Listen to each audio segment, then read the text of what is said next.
with authentic storytelling, diverse perspectives, and meaningful conversations, where global stories unite and bridges are built beyond all borders. Discover world-class education, entertainment, hope, and inspiration. Together, we're building bridges worldwide. Subscribe to our channel, USA Global TV. Download our app, USA Global TV. Be our guest or join our team. Visit usaglobaltv.com. Thanks to our founder and executive producer, Dr. Jacalyn KERBECK. Music score by Yeffy Tang from Cloud Road Music. Voiceover artist Mike Porter. Creative direction by Paul Garcia. USA Global TV and Radio. Your home for global connection. All rights reserved. This video and its contents are the exclusive property of USA Global TV and Radio. Unauthorized use, duplication, or redistribution in any form is strictly prohibited.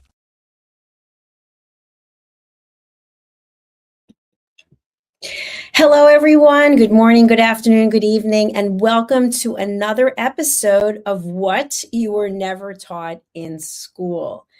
Today, I'm going to be focusing on red flags. If you happen to see my Talking Heads episode that was before this one, I'm going to be tying together common sense and talking heads. I'm sorry, I just got some message across my screen. Common sense and red flags, very important. So let's really dive into it. What I found is that a life skill that most people were never formally taught in school was how to recognize these red flags early enough so that we can prevent unnecessary stress in our life, problems, and most of all, regret. Many of us have experienced situations where we say, oh my gosh, I should have seen that coming. It didn't feel right. Something seemed off. There were all these signs, but we just ignore them. Have you ever had that happen to you? The issue is not that the red flags were not evident. It's that we chose not to pay attention to them. So what is a red flag? I'm going to tie this into common sense as well. And I talked about that, as I mentioned, in the last show on Talking Heads. So a red flag is something that is showing up in another person, in a situation, in ourselves. It's something that seems off. And our common sense tells us not to go down the path, or not to begin the relationship, or not to start the partnership, or not to start the business, whatever it might be, or not to continue something. But yet we do it anyway, because typically we believe that things are going to work out the way that we want them to. So I also believe that everything happens for a reason, and that many times we're meant to learn something. But if this happens over and over and over again, it's typically because one of the reasons is that common sense, it's frequently ignored because our emotions or our expectations become involved. We want something to work out so much that we just ignore all the signs that it's not going to work out, and we just move forward. I know myself, I've done this numerous times in my life. I wanted the outcome so badly that even though all the red flags were there, I said, you know what, I'm going to just proceed, just head down and just get something to work. And this happens a lot of times in relationships. Have you ever been in a relationship and everyone else says to you, I told you it wasn't going to work out. Like, we saw the signs and we tried to tell you. And then when you don't have your emotions involved, you look back on it later and you say to yourself, you know what? All the signs were there, but I didn't go through with it. I've even had it in business where someone approached me about doing something with them, a partnership or a business arrangement, and something felt off. But part of me, who always believes in the best of people, really believed it would work out. And I'll share one of these examples. It's an example that I've given before, but if you're new to watching me and to this program, I think it really will resonate with you. Someone I respect and have a lot of trust in recommended this company to me. And so I didn't really do a lot of research on the company because I just believed, since it was a recommendation from someone I know and trust, that it was going to work out. That was red flag number one, by the way. Always do your own research. Always. I don't care if your family member says, I've been working with X. do some research. I like to have 3 points of research that are completely independent. So do your research. So I didn't do the research. I went ahead and I hired this company, and I hired them for 2 things. One was to get me book signings, and 2 was to do social media marketing. Now, at this time, which I believe was last year, I didn't know a lot about social media marketing. Now people hire me to do their social media marketing. So it just goes to show you how things can turn. Anyway, going back to the book signing. So what I really wanted was a book signing in London. I was going to London last year, and I wanted to go to Waterstones, Piccadilly, because I was going to be doing some business in that area.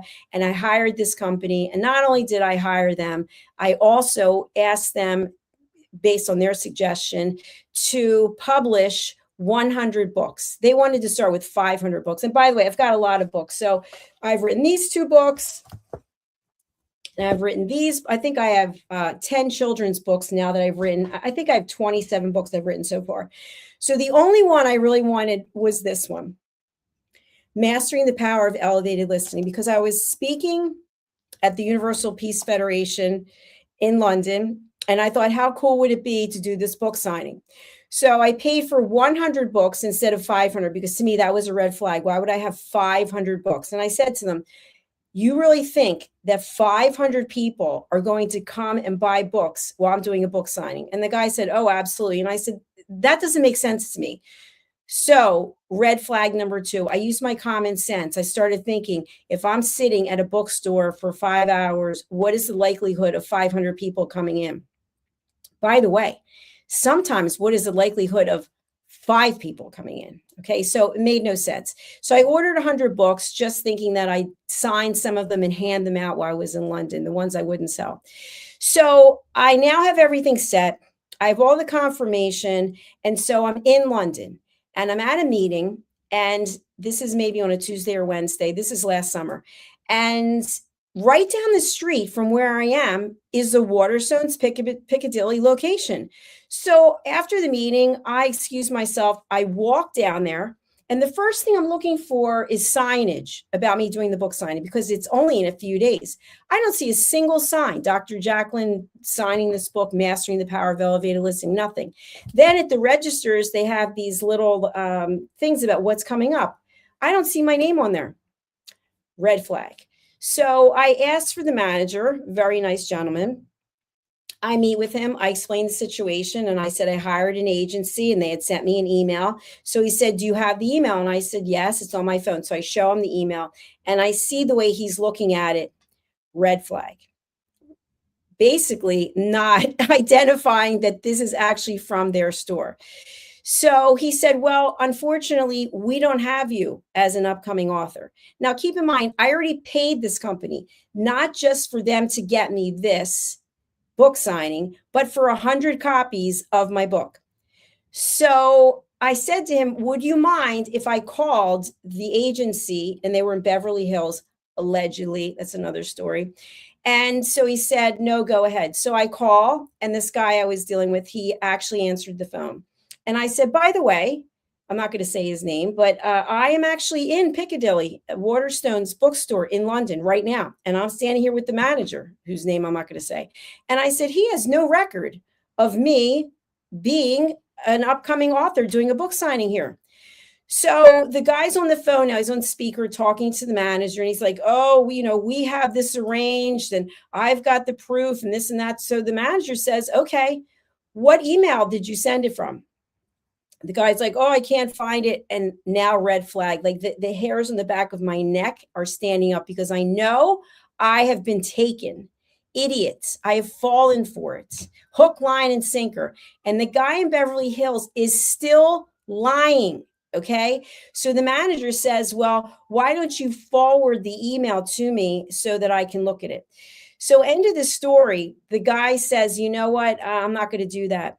So I said to him, I said, tell me that you made this all up.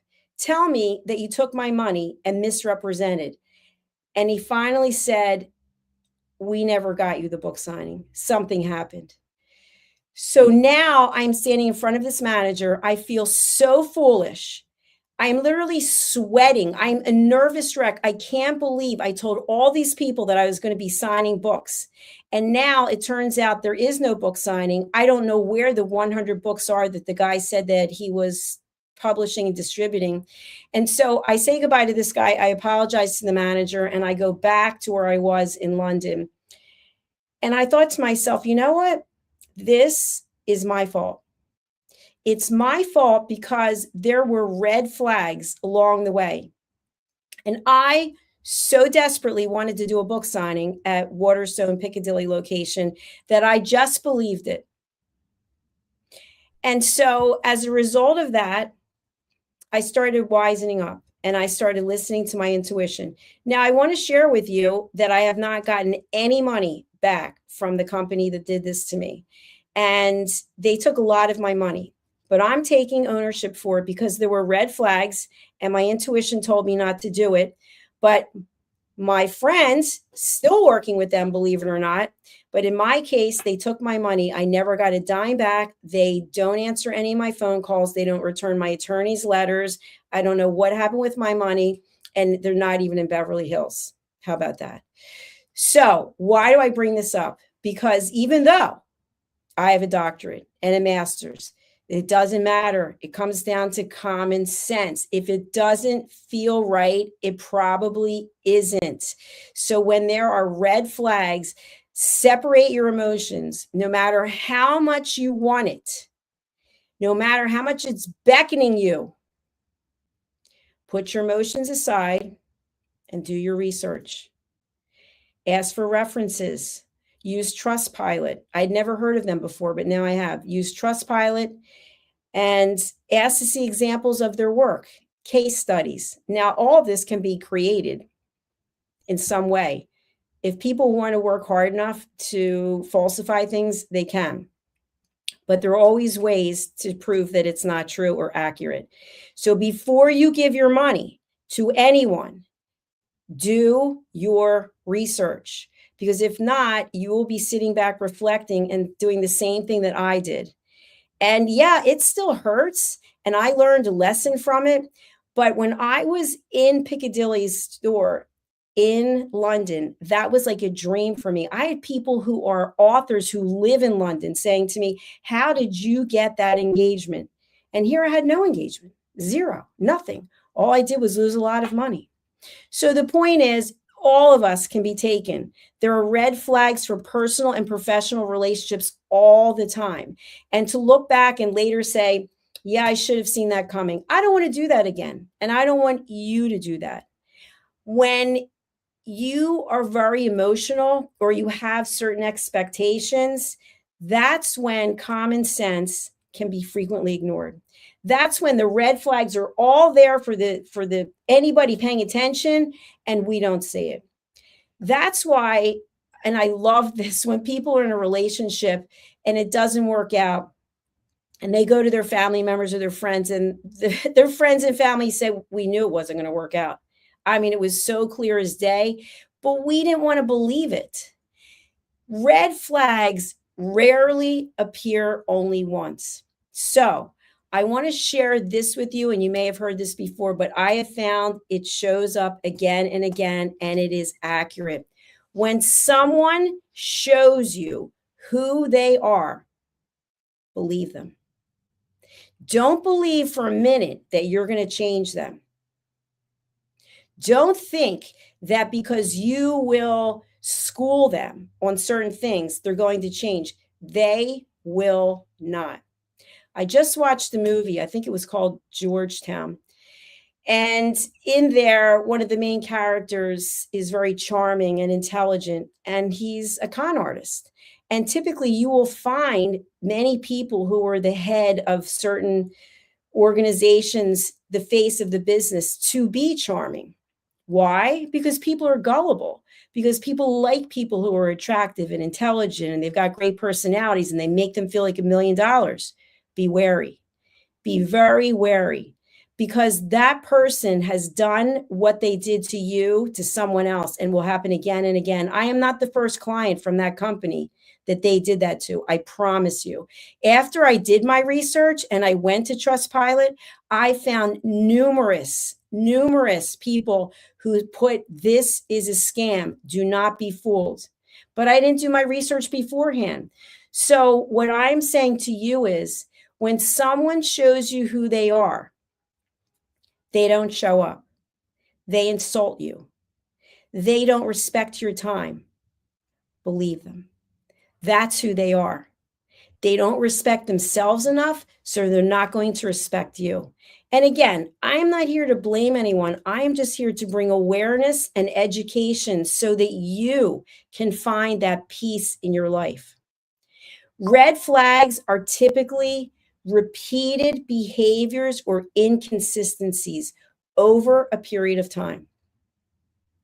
When we slow down and we actually start to listen to our body, to our intuition, we start noticing things. We start noticing people's tone, their hesitation, the contradictions, and we see the patterns. We see the patterns of behavior that show up over and over and over again. But in the past, we chose to ignore them. Something was keeping us from seeing the truth.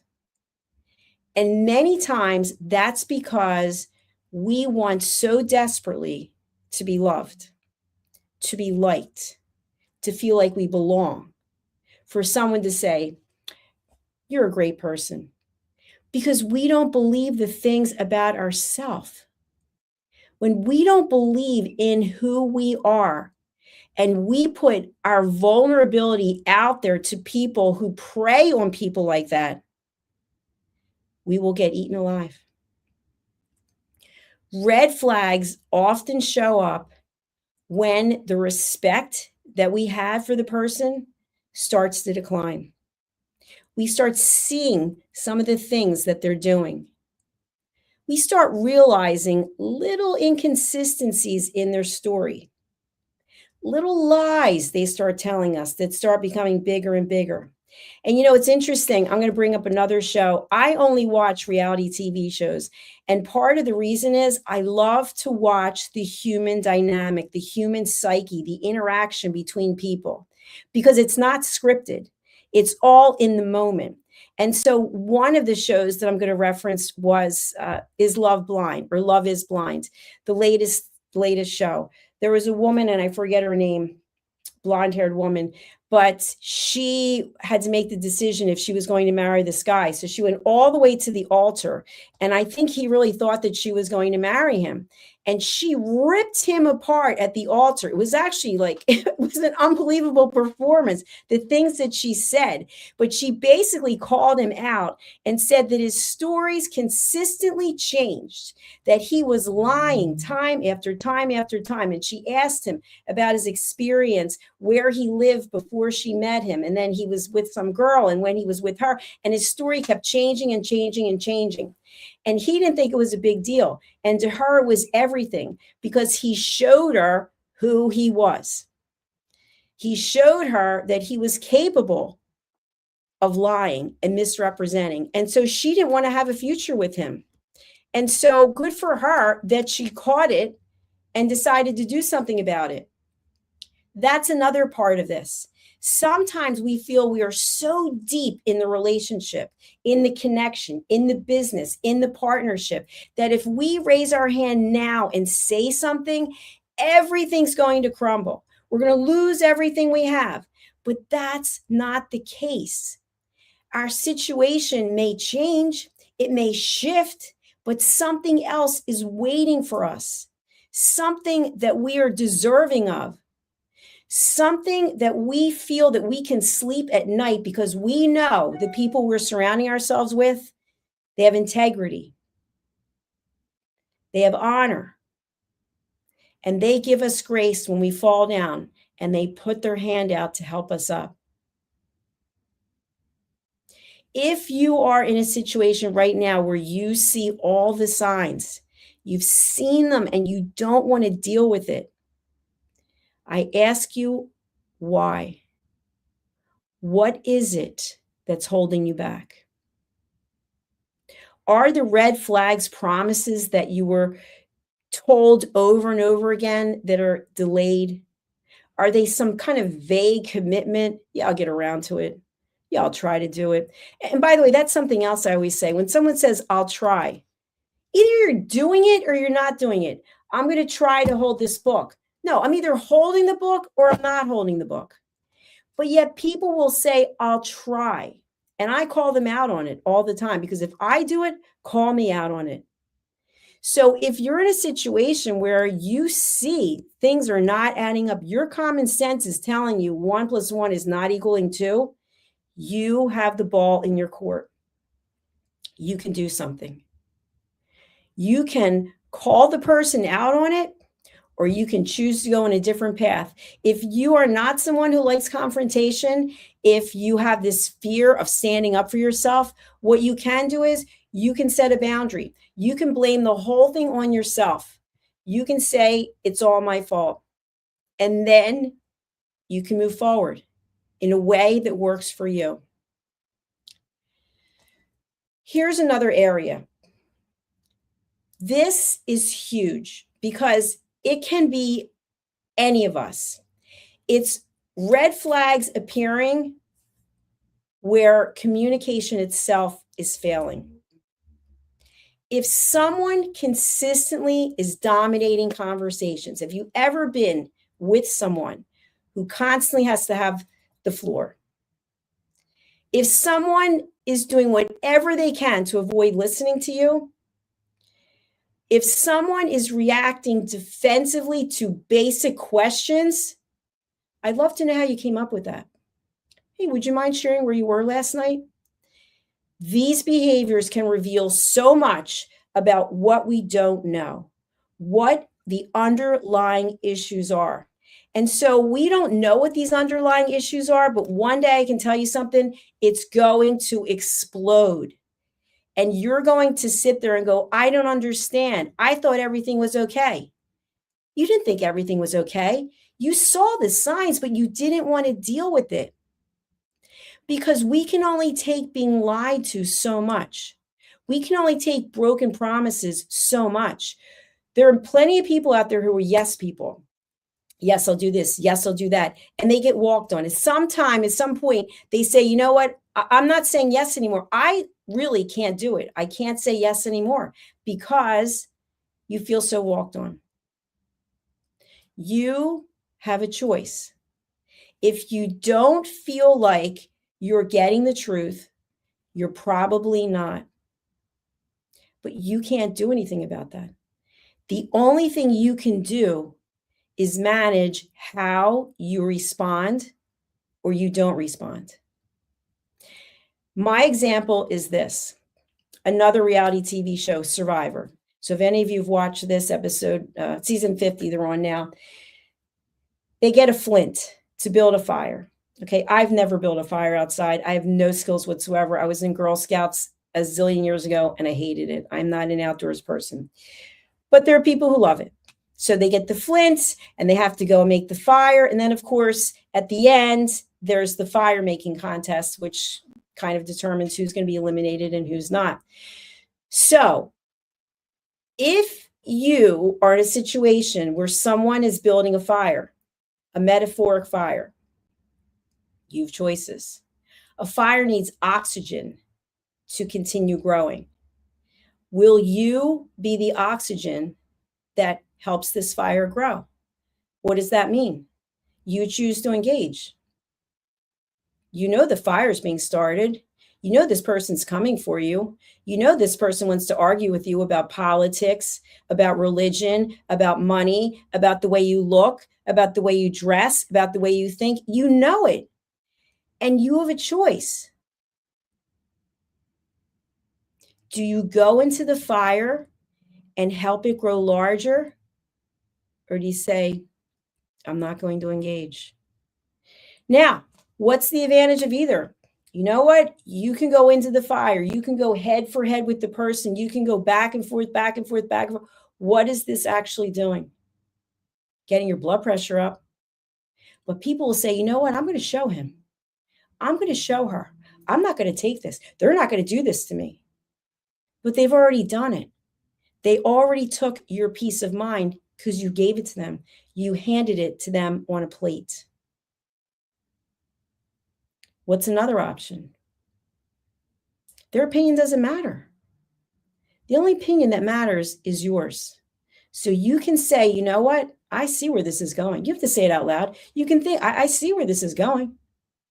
I'm not going there. I am not going to get myself upset and go down this path that's only going to lead into a brick wall.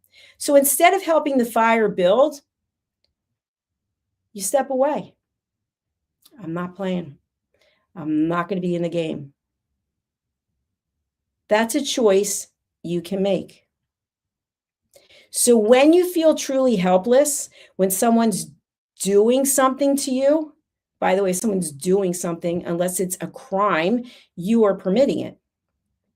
Okay, you're allowing it. If you're in a relationship that feels really unhealthy, if you feel like you're being walked on, if you feel like you're being over-talked, you are allowing it. So when you see the red flags, if you're in a situation where every time you're talking to someone, they're continuously over-talking you, they're not listening. They don't care who their audience is. You don't have to engage. But when someone sees they can do something to upset you, and they're of a certain mindset or personality, they're going to come for you again and again and again, because they're not coming from a place of love. They're coming from a place of ego. And the ego is what robs us of our peace. You may think to yourself, whatever your platform is, whatever you stand for, you may feel that that's more important than what the next person thinks or what their platform is. And so basically, it's about your ego. You think you're more important, but no one's more important than anyone else. If you really believe in the goodness of people, and I'm sure many of you don't, I know, I've seen, we have a huge platform of social media. I guess, I don't know, 12 different platforms right now watching. And I see the comments. I see comments people are putting right now. Some of them are filled with hate. Some of them have nothing to do with me. They have to do with politics. You can't get to me. You know what I have to say to you? What is it that's coming up for you that you have nothing better to do with your time than put hateful comments on a social media platform that all tie back to you? You can hide under an account name. It could be tracked. Good for you. You want to be known as a person filled with hatred and anger. I choose not to engage with you. I give you grace. I hope you get the help that you need, but I choose not to engage. And that's what I ask for you, my audience who is here to learn, my audience who is here to find peace, to spread love and kindness. The warning signs are there. It's up to you to pay attention. It's up to you to recognize what's coming up for you. You might not know how to describe it. You might not know what the words are, but you know it doesn't feel good. That's your common sense working to protect you. The next move is yours. You can decide, engage, not engage. Form a partnership, form a relationship, or walk away. I've often wondered why we ignore red flags, even when we know they're there. I gave the example of the Waterstones bookstore, and I shared why. Because my dream was to do a book signing at Waterstones, and it seems like it's almost impossible. I mean, you can get a book signing at Barnes & Noble. You can get a book signing at plenty of places. And now I want to tell you what's happened as a result of that.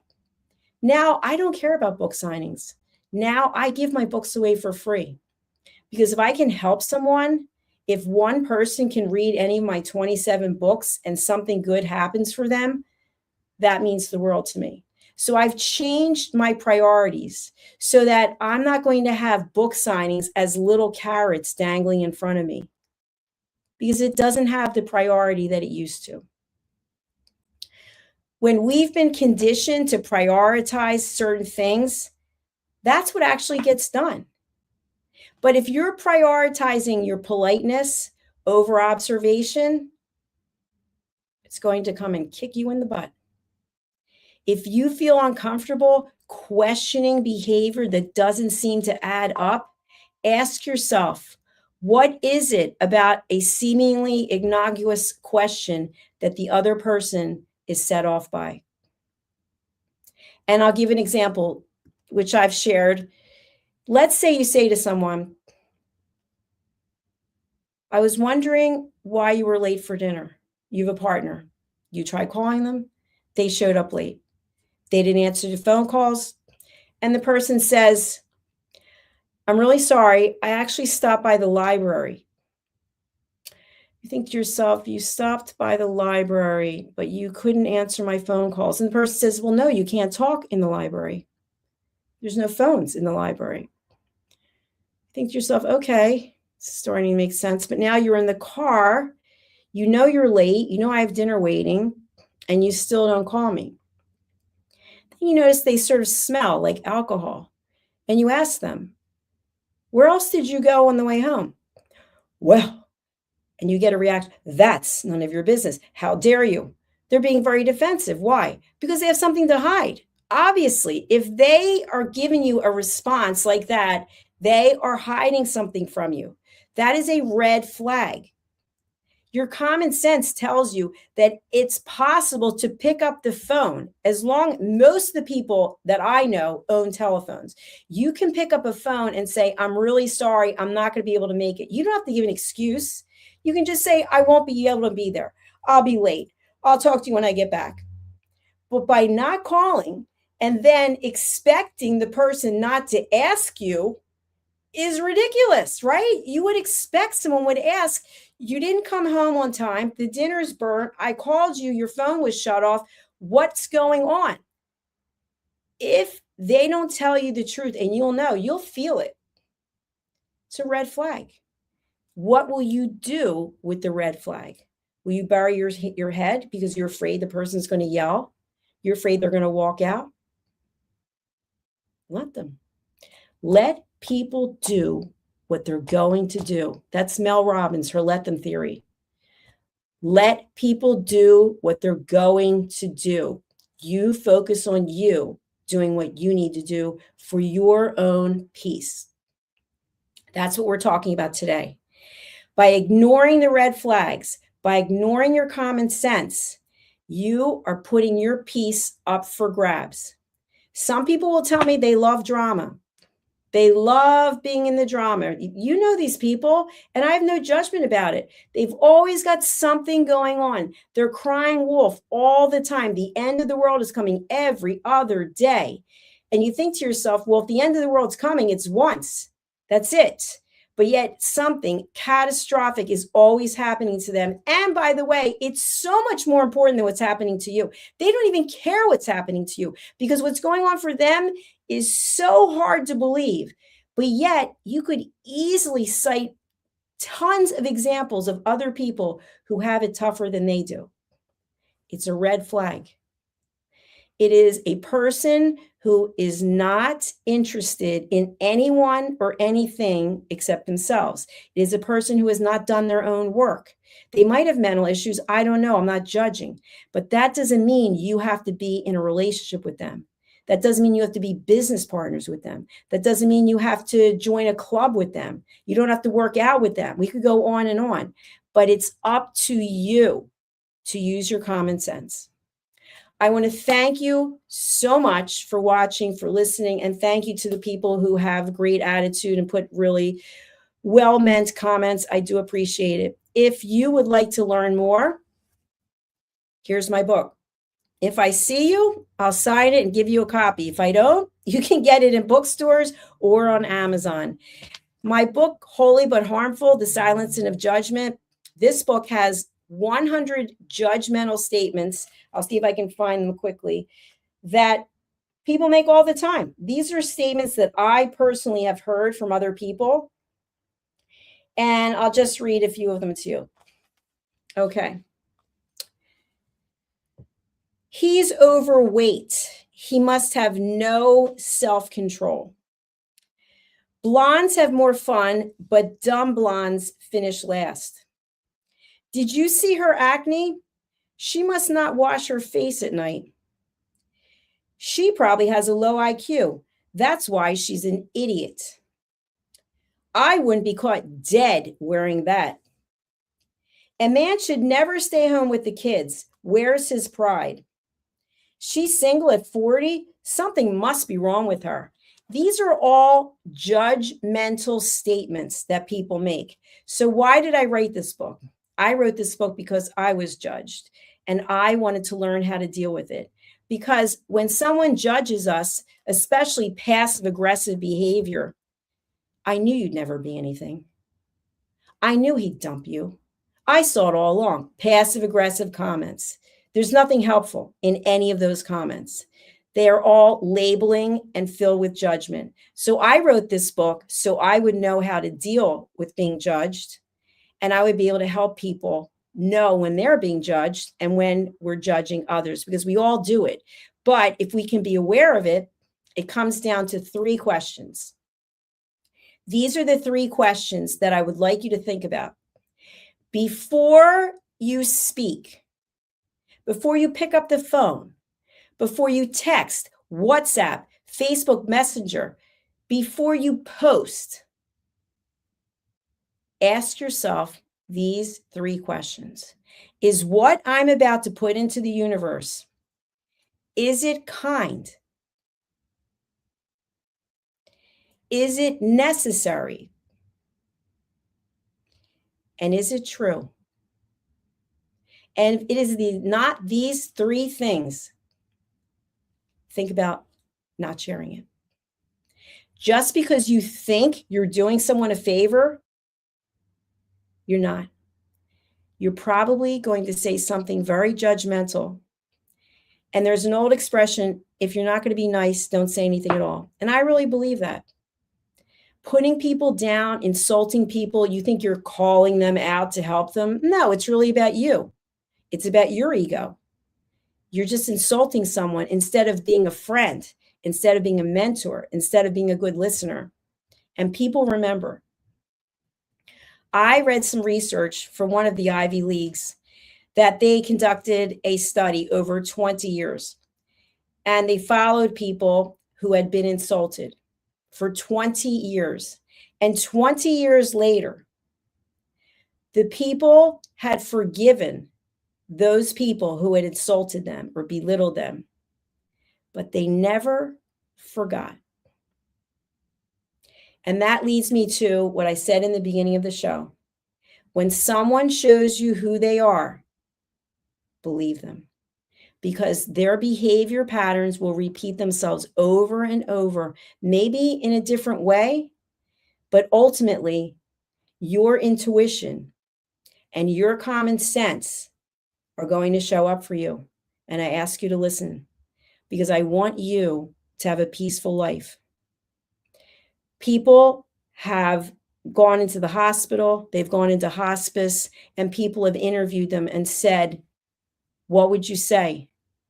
What would you share? Don't give anyone your peace. It is priceless. All these material things in life, they come and they go. Money's an energy source. It comes and it goes. But your peace of mind, there's no dollar amount that you can put on that. So surround yourself with healthy people, people who pick you up, people who lift you up, people who believe in you, and do the same for others. That's all I have for this episode of What You Were Never Taught in School. Stay tuned for our next episode coming up right after this. Thank you. Is it true? Is it kind? Is it necessary? In a world quick to judge, one book dares to reveal the hidden cost of silence.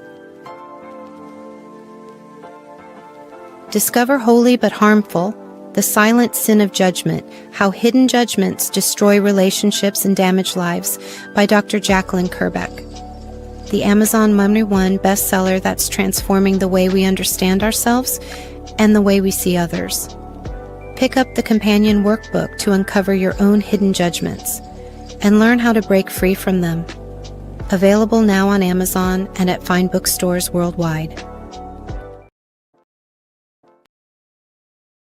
Every woman carries a story of strength, of purpose, of light. Through her courage, the world is transformed. Through her grace, generations are inspired. This is Iconic Women. Within Every Woman Lives a Goddess, a celebration of brilliance, beauty, and empowerment. Join us every Wednesday at 11 a.m. New York, 4 p.m. London time, only here on USA, Global TVR, and radio. Featuring the iconic Dr. Jacalyn KERBECK, honoring voices that shine across the world. Subscribe to our YouTube channels, USA Global TV and Dr. Jacalyn KERBECK, to watch and engage with all our content. World-class education, entertainment, hope, and inspiration. Thank you, viewers and listeners of USA Global TV and Radio, for joining us today. We're honoured to have your time and attention as part of our global community. At USA Global TV and Radio, we believe in the power of authentic conversations, meaningful connections, and creating a world of possibilities together. Want to be part of something bigger? Join our team of elevated listeners at usaglobaltv.com, a space where your voice matters and your ability to listen transforms relationships. Stay connected with us across all our platforms for thought-provoking discussions, expert insights, and empowering stories. Subscribe to our channels at youtube.com/c/USAGlobalTV. Follow us on social media and explore the endless opportunities we're creating for growth, learning, and inspiration. Together, we're not just broadcasting, we're building bridges and changing lives one conversation at a time. For inquiries, contact us at info@usaglobaltv.com. Produced by Executive Producer and Director Dr. Jacalyn KERBECK. Voiceover by Mike Porter. Creative direction by Paul Garcia. All rights reserved. Visit usaglobaltv.com to view our full terms and conditions.